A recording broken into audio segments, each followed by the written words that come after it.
تو را دعوت نموده بر راه عشق، ولی بگریختم از نیمه راه.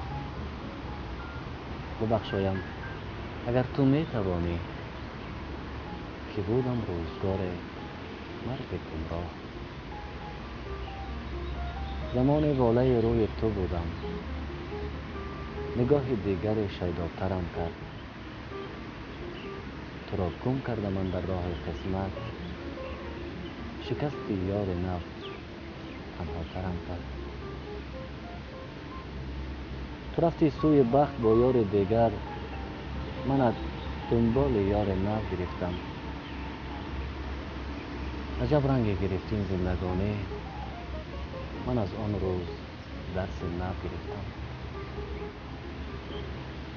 هنوز چشمم به چشم تنگ دنیا، نگاه گرم چشمان تو جوید. هنوز آغوش پرغم گشته من، هزاران هست ز آغوش تو گوید. هزاران هست ز آغوش تو گوید.